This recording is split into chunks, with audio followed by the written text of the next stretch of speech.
दोस्तों, आज हम बात करेंगे भारतीय न्याय संहिता की धारा 319 के बारे में।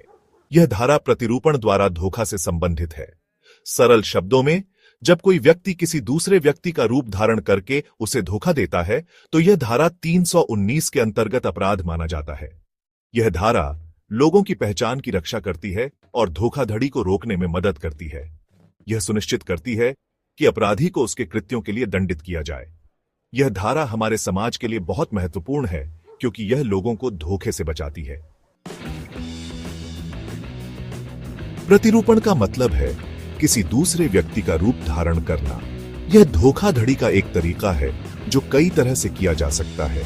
उदाहरण के लिए, कोई व्यक्ति किसी दूसरे व्यक्ति के हस्ताक्षर की नकल कर सकता है, उसके नाम से फर्जी दस्तावेज बना सकता है, या फिर उसकी आवाज की नकल करके फोन पर धोखाधड़ी कर सकता है। मान लीजिए कि कोई व्यक्ति आपके नाम से बैंक से लोन ले लेता है या आपके नाम से कोई अपराध करता है, तो आपको बहुत परेशानी हो सकती है। धारा 319 इसी तरह की धोखाधड़ी को रोकने के लिए बनाई गई है।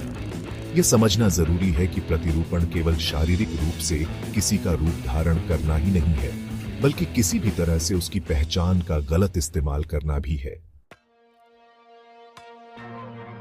यह धारा हमारे समाज के लिए बहुत महत्वपूर्ण है। यह लोगों को धोखाधड़ी से बचाती है और उनकी पहचान की रक्षा करती है। यह धारा यह सुनिश्चित करती है कि अपराधी को उसके कृत्यों के लिए दंडित किया जाए। आज के समय में जब तकनीक का इतना विकास हो गया है, प्रतिरूपण करना और भी आसान हो गया है। ऐसे में धारा 319 का महत्व और भी बढ़ जाता है। यह धारा लोगों को यह संदेश देती है कि कानून उनकी रक्षा के लिए है और जो भी व्यक्ति धोखाधड़ी करेगा उसे सजा मिलेगी। धारा 319 के तहत अपराध करने वाले व्यक्ति को 5 साल तक की कैद या जुर्माना या दोनों से दंडित किया जा सकता है। यह एक जमानती अपराध है, यानी आरोपी को जमानत मिल सकती है। दोस्तों, हमें हमेशा सतर्क रहना चाहिए और अपनी पहचान की रक्षा करनी चाहिए।